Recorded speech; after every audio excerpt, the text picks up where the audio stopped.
In the time before time, the sun, Inti, sent out his son, the fire, and the moon sent out her daughter to find the center of the world and bring civilization to the people who inhabited it. Emerging from a cave known as Bakara Tombo near Lake Titicaca, Manco Capac carried with him a golden staff that would divine for him the place. As he traveled north with his 3 brothers and 4 sisters, along with representatives of the people, he would plant his staff in the ground from time to time. Each time, the staff would remain upright, but show no other sign of the favor of his solar father. And so it was that he traveled a long distance, and along the way, each of his brothers left the quest. One to return to the original cave, another turned to stone in his desire to eternally watch over his people. Finally, when they reached the junction of 2 rivers, Manco Capac thrust the staff into the ground, and there it first stood and then sank beneath the earth, signifying that this was the place that the civilization of the Inca should be founded, Cusco. At the site where the staff sank, Manco Capac built a temple to his father, Inti, called the Coricancha. Aligned with the rising position of the sun on the June solstice, it was the umbilical through which Inti's grace and energy flowed to the kingdom of his son. With the daughter of the moon, Cora Akoyo, Manco fathered a son, Sinki Roca, and he, after his father, took up the ruling of his people. Like his brother had during the long journey to find the navel of the world, Manco Capac then turned to stone to watch over and guard his people forevermore. And so it was in this way that the kingdom of Cusco was founded, and in time it would spread its influence up and down the Andes to become a great and powerful empire. However, like so many remarkable kingdoms of the Americas, it was to be devastated first by disease brought from the lands its people did not know existed. Soon after, eternal strife would further weaken the empire as families struggled against each other in the resultant instability. Finally, the technology and organization of a small group of Spanish conquistadors would overwhelm the structure of the ruling families and bring to an end the people of the sun.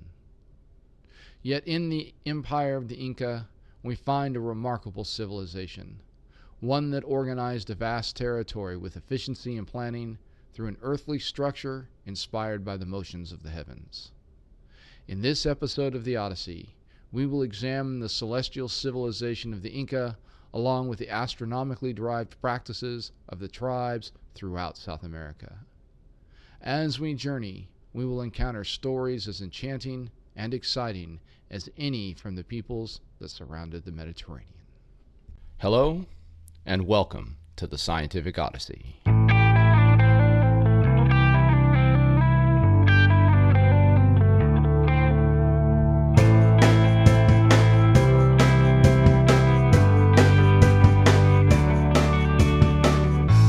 The Scientific Odyssey is a many-part journey into the history and philosophy of science.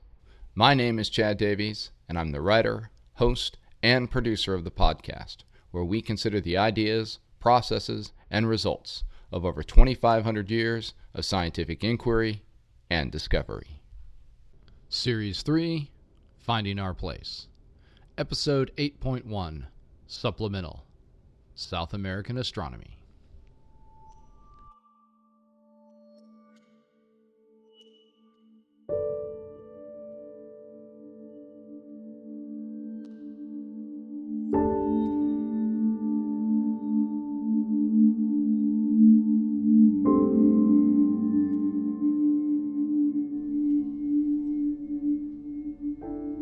It was among the largest empires in human history. Stretching from central Chile in the south to Ecuador in the north, along the Andean mountains, it had begun from humble roots as a small city-state called Cusco in the 12th century CE. However, in the early 15th century, the rule of the Inca began to expand, and through diplomacy and conquest, they established a federal system of allied states under the sovereignty of their supreme king, the Sapa Inca. For 100 years, they ruled an empire that had more miles of road than the Roman Empire did at its height, but that never developed a traditional written language, relying instead on a precursor found in other cultures, bundles of knotted strings called quipu. The Inca, a name taken from the Quechua word for ruler, were extraordinarily competent administrators, centralizing all aspects of the economy and propagating a system of terraced agriculture well suited for the steep countryside of the Andes. Highly stratified and hierarchical, the empire was divided into 4 districts, reflecting a view of the heavens as being divided into 4 quadrants. Like so many cultures, their religion was intertwined with the calendar set in the sky above. So much so that they moved their place of daily sacrifice from district to district in a way that may have resembled the very quipu upon which they recorded the important data that made the empire run. The center of the Inca Empire was Cusco, a word that means literally navel of the world. It was the place where the earth and sky connected, the location through which the empire and its people were nourished in the acts of religious service and orderly administration. The head of the empire was known as the Sapa Inca, and as the story in the episode introduction stated, he was the son of the sun. And while the story has been shown by anthropologists to be, as is often the case with ruling families, a later mythologizing of the rise to power, it shows the central place the sun had in creating and legitimizing both the political structure of the Inca and the society they oversaw. For those who find such things a bit parochial or naive, let me point out that one of the greatest rulers of all France, Louis XIV, named himself the Sun King, in much the same way, for many of the same reasons. It was by his authority and decree that the 4 apus, or prefects, directed the 4 parts of the empire, called by the Inca Tawantinsuyu, or literally the 4 Suyu. These were not aligned with the cardinal directions of north, south, east, and west, as one might assume, but as was the case with many of the other peoples in the Americas, they were aligned with the inner cardinal directions of northeast, northwest, southeast, and southwest, in reference to the sun's rising and setting locations on the dates of the June and December solstices. These Suyu joined back into the city itself, meeting at their 4 corners in each of the 4 quadrants of Cusco, which were centered on the temple of Inti, the Coricancha. This temple, which was the absolute spiritual center of the Inca Empire, was aligned with the rising position of the sun on the horizon at the June solstice. Each year, on that day, the light of the sun would travel through the temple into an inner room lined with plates of gold and the mummies of the previous Sapa Inca.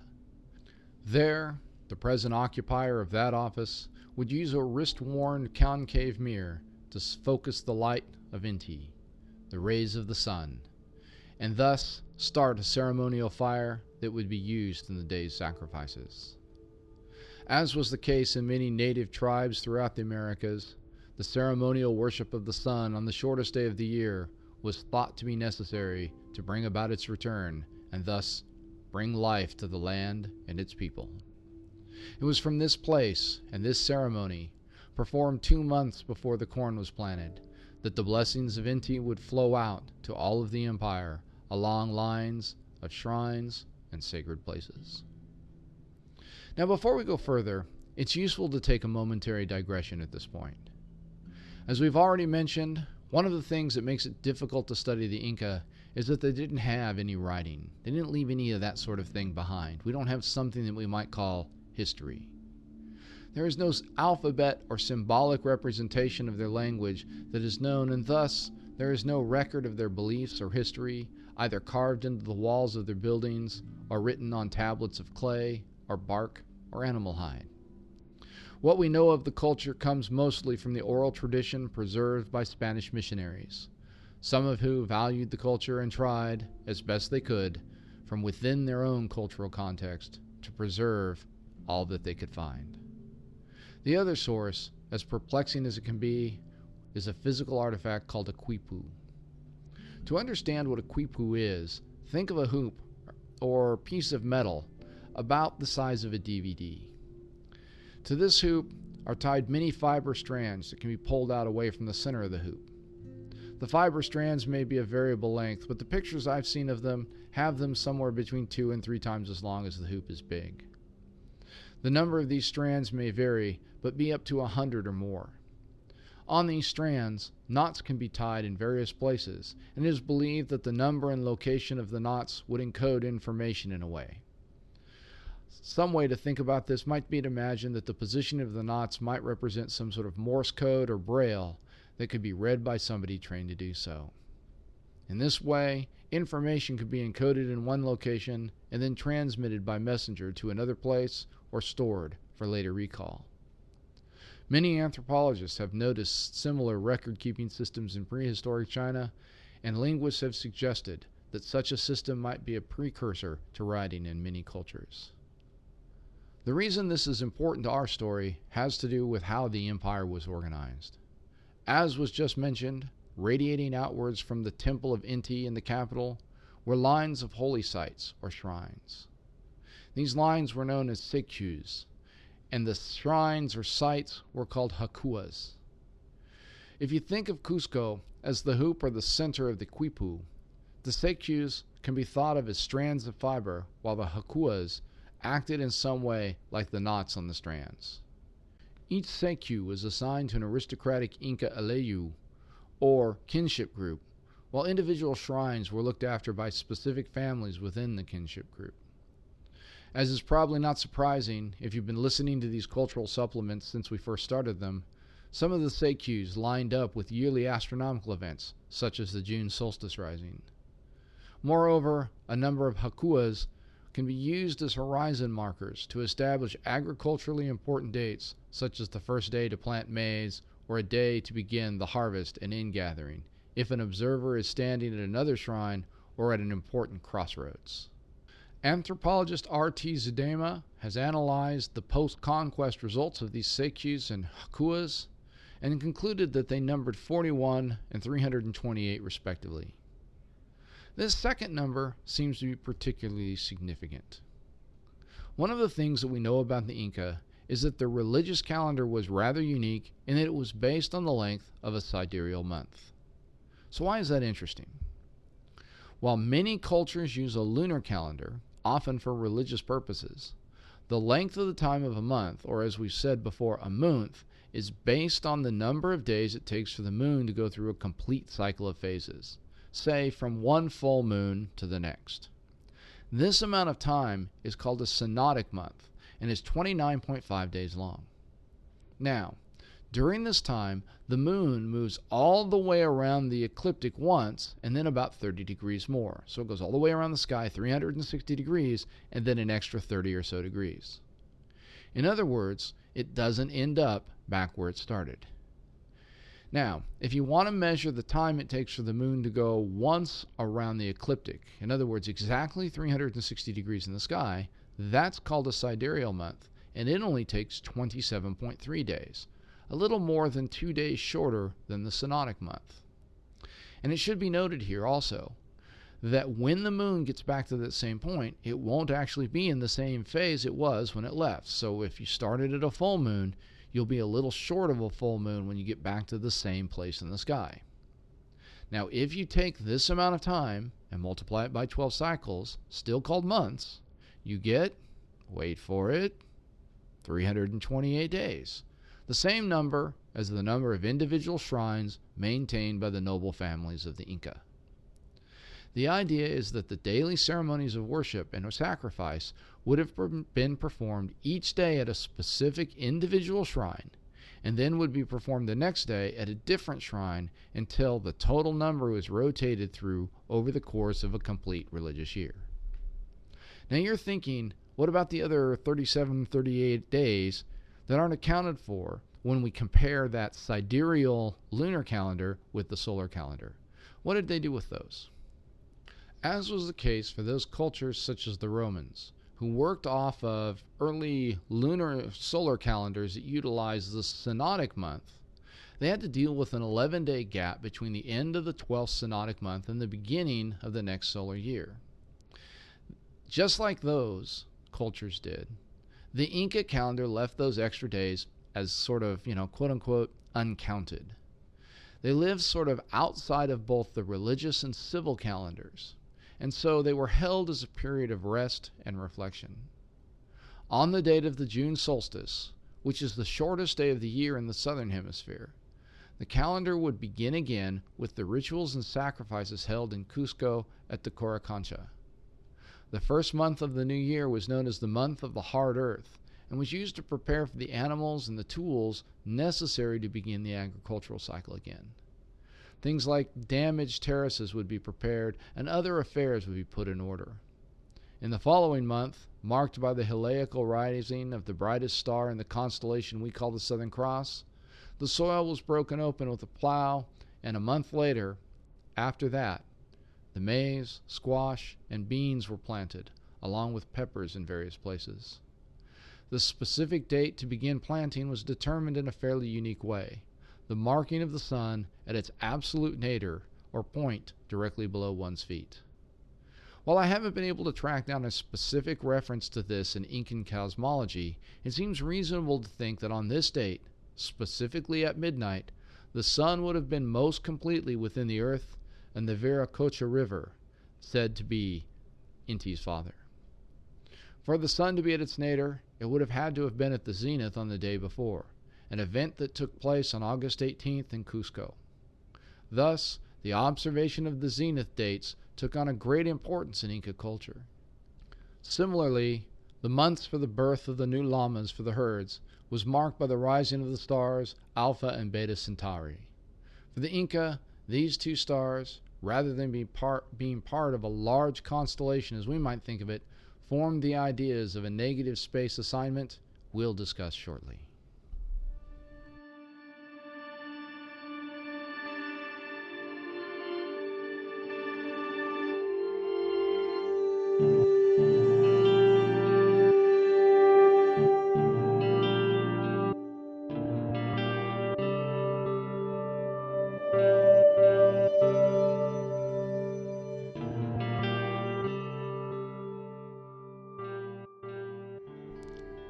When thinking of Incan astronomy and its influence on the culture and lives of the people of the empire, it's important to understand the impact of that culture having been so close to the equator and how that affected its institutions.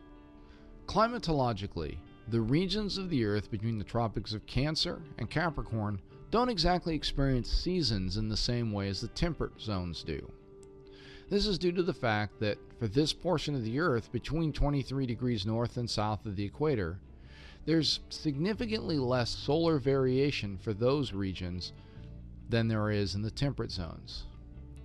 The reason for this is that the maximum altitude of the sun at noon is always relatively high, and the length of the days don't change all that much.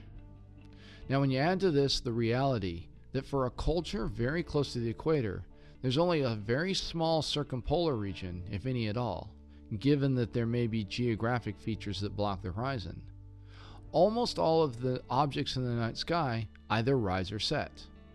This means that there isn't really that same focus on a quote-unquote eternal region one finds in cultures north of the tropics, as was seen most especially with the Egyptians and the Chinese. Moreover, while the sun's rising point on the horizon does move over the course of the year like it does everywhere else, when it rises north of east, it usually reaches its highest point north of the zenith, while when it rises south of east, it passes south of the zenith. Unlike the temperate regions in the northern hemisphere, where most of our narrative has taken place, the sun and most of the stars never make that huge swing through the southern sky. Finally, for those regions of the Inca Empire that did stretch further south into modern-day Bolivia, Chile, and Argentina, it should be remembered that the seasons are reversed. The June solstice marks the shortest days of the year, and when applicable, winter weather. These three factors change how time is thought of and kept. While the Inca did have a solar calendar, this wasn't as important as the cycles of wet and dry seasons. As such, and I should note that this is the case for almost all of the South American tribal peoples we end up talking about, especially those in the Amazon River basin. The important markers will be the rising and setting of various stars or sky features as a way of marking the climatological changes, i.e., wet seasons and dry seasons. In this way, the various cultures of the region are much like the Egyptians in that they sought to anticipate the coming of certain agricultural events with the rising and settings of various particular stars.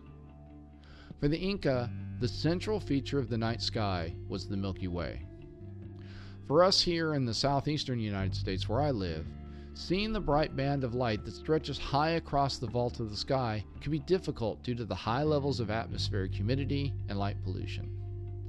For those of you living in urban areas, you may even have a more difficult time seeing the Milky Way due to the pollution that's both atmospheric and luminous. However, if you've ever had a chance to go to the mountains, it can be a very different experience. With the usually lower population densities and the ability to get above the heavier moisture or particulate-laden air of the lowlands, the fainter and more diffuse light of the Milky Way is spectacularly revealed. In this environment, one can see not only the band of light, but also the structure within it. The Milky Way is not merely a bright belt, but rather a complex structure of light and dark that will stretch from one part of the horizon to another, with ragged edges and dark patches within it. Some parts of the Milky Way contain brighter stars that accentuate and mark a region, while others will be complete voids. It is a breathtaking thing to see on a dark night when the moon isn't up to wash out the contrast with its reflected brilliance, and when the atmosphere is cool and clear and steady. If you get a chance to see it, make sure you take it. Astronomically, it should be noted also that the Milky Way is not aligned with the typical markers on the celestial sphere that we've been discussing. It doesn't line up with either the celestial equator or the ecliptic. Instead, it arches across the sky at an angle to both. In fact, the band of the Milky Way crosses the ecliptic at roughly a 70-degree angle very near the points of the June and December solstices. Because of this, one can imagine the sky being divided into 4 quadrants. For example, above the ecliptic and west of the Milky Way, or above the ecliptic and east of the Milky Way, etc. As we have discussed, this 4-quadrant view of the sky was brought down to the organization first of the Kingdom of Cusco and then the entire empire. In this view, the Milky Way was seen as an extension of the Viracocha River that ran through Cusco and was where Manco Capac planted his golden staff, making it a fundamental part of the river's life-giving role in Inca culture. Like most cultures, the Inca drew pictures using the objects in the sky. While many of these pictures were asterisms or constellations made by connecting the bright stars together in ways that suggested figures that were likely part of their myths, legends, and religious narratives, the people of the Andes were somewhat unique in that they also used the features of the Milky Way, most notably the dark regions or voids, as they are sometimes known. Like an artist expressing form with negative space, or a jazz musician keeping time as much by the notes she leaves out as she does with those she plays, the Incas saw within the Milky Way the outlines of creatures from their everyday experience, outlined by the dark spaces that they saw there. One such form were the outlines of both the large and small llama, situated across from each other. The stars of Alpha and Beta Centauri were said to be the eyes of the great llama, and as I mentioned earlier, the heliacal rising of these marked the beginning of the birthing season. Other voids marked the arrival of the yearly rainy seasons, and as such, these voids came to be associated with the life-giving aspects of creation and the fertility of the earth.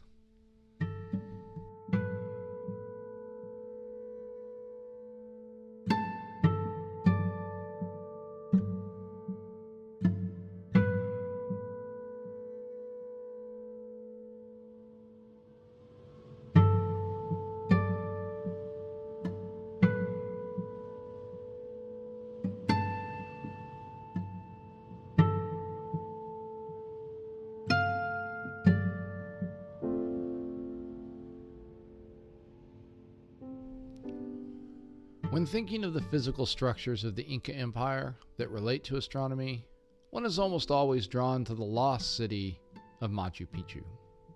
Situated on a high mountain plateau not far northeast from Cusco, the site overlooks the valley of the Urubamba River.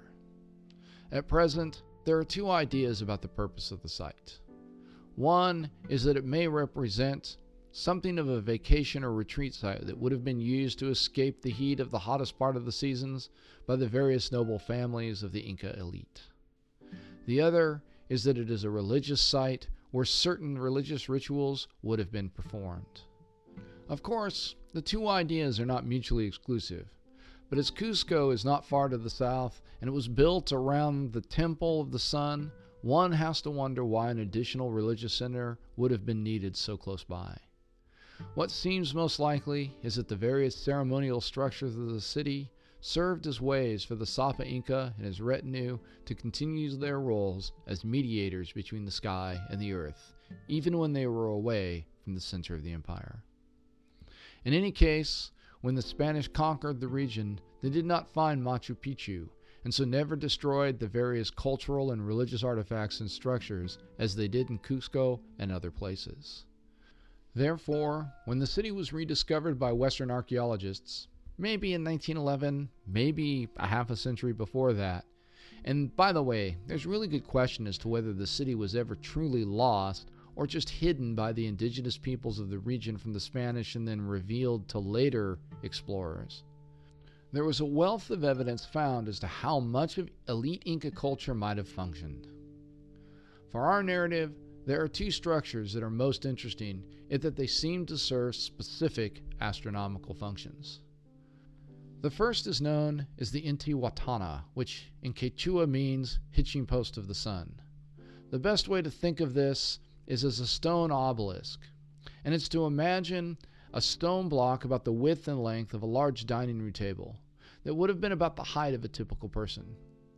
A sculptor or stoneworker would then have carved away much of the upper part of the block to leave behind a gnomon, or an upright post, that would have been about 2 feet or 2/3 of a meter tall, that stood atop this base structure. The gnomon, however, was neither exactly rectangular in shape nor vertical in orientation. Since Machu Picchu is about 13 degrees south of the equator, the Intihuatana is angled to the vertical that same amount so that on the date of the equinoxes it casts no shadow. Additionally, the top of the gnomon is rectangular-ish, with the long side being about 40 centimeters and the short side being about 23 centimeters. If one sights down that long side, it aligns with the sun's rising and setting points on the horizon for the December solstice. Given these two alignments, it seems clear that the stone was used to establish the dates of the solstices and equinoxes, most likely for ritual purposes. And while the purpose of the other angles of the stone are not yet well agreed upon, it seems likely that they may also have served some sort of an astronomical function. The other structure on the plateau is the Torreon. This building is an exquisite example of Inca architecture and construction techniques, made from stone blocks worked so precisely that they fit together in such a way that no mortar is needed to hold the blocks in place. The Torreon is built on a basically rectangular floor plan, with the exception that the eastern wall is curved into a semicircle, making it an excellent observatory for marking the rising and setting of various astronomical objects. This room, sometimes called the inner chamber, has 3 windows that look out over the river valley 2,000 feet below the structure. It gives just absolutely spectacular views. It also contains within it an altar carved from a natural rock outcropping in the room, similar to that found in the Temple of the Sun at Cusco. The idea you want to think about here is that you had a piece of rock that was carved, and then this semicircular wall would have been built around it. The structure has a northeast window that faces directly the place of the sun's rising on the June solstice. Moreover, the stone altar in the room is not completely smooth and flat like a tabletop might be. Rather, it's sort of a 2-level altar with a sharp line down the middle of the altar, where one side of the altar is about an inch or so higher than on the other side.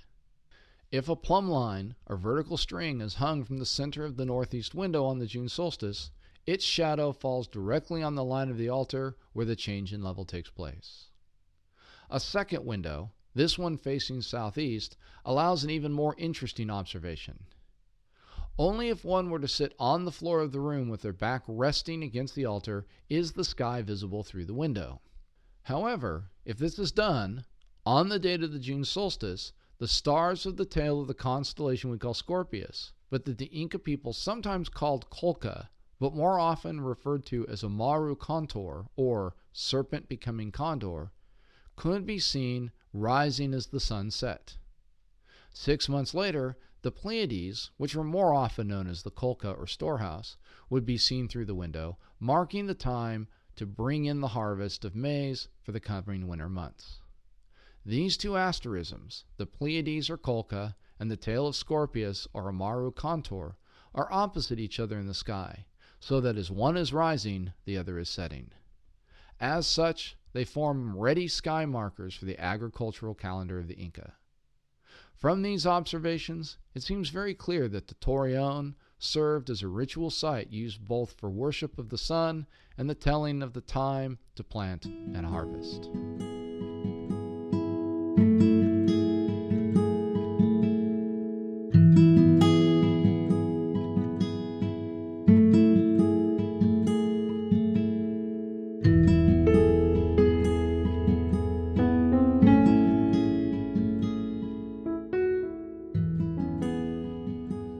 One final place I'd like to visit before we conclude this episode is a tribe in what is now northern Colombia.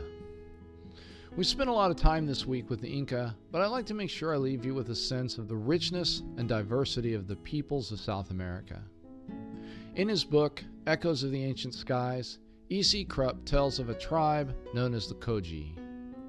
For this tribe, one possessing a remarkably rich set of cosmological symbols and structures, the universe is much like a spindle upon which thread creation takes place. This spindle represents the continuous turning of the sky and the changing path of the sun through the heavens that repeats every year.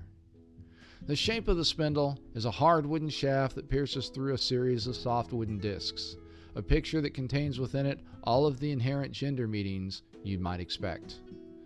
As the two spin together, they create the thread from which the fabric of the universe will be woven.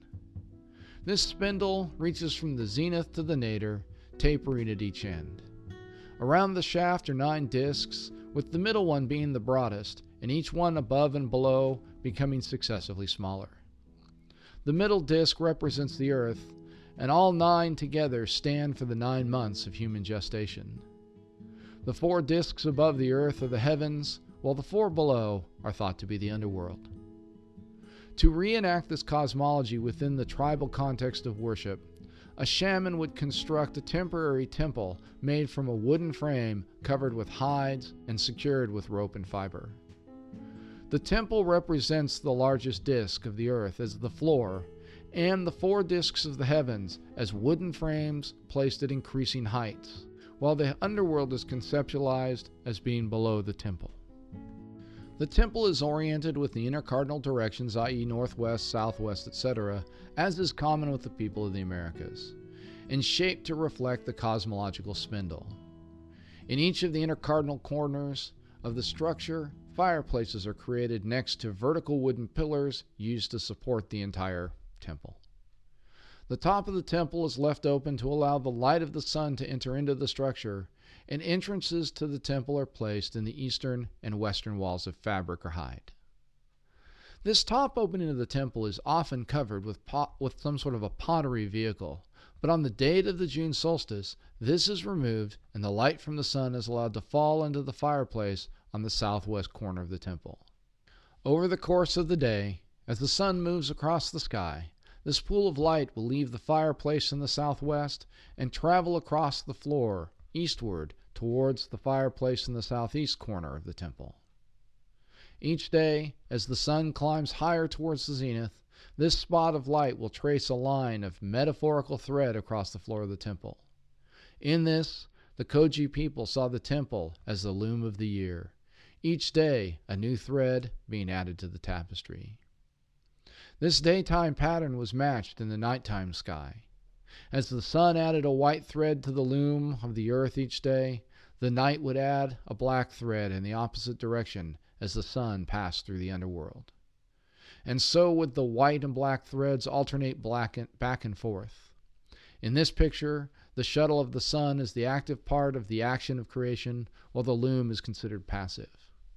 The culture associated these with male and female roles respectively, and thus it was only the Kogi men who wove on real looms, constructed of 4 posts, lashed together, and oriented with the inner cardinal directions.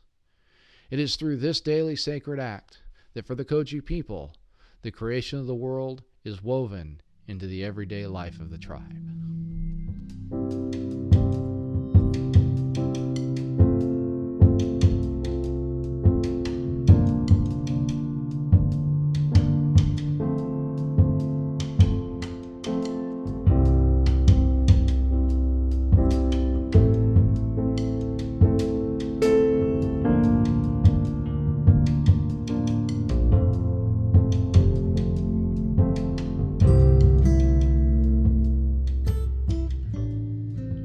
As we conclude this episode, I hope that you've enjoyed some of the forays into the astronomy of various ancient cultures we've visited in this series of supplements.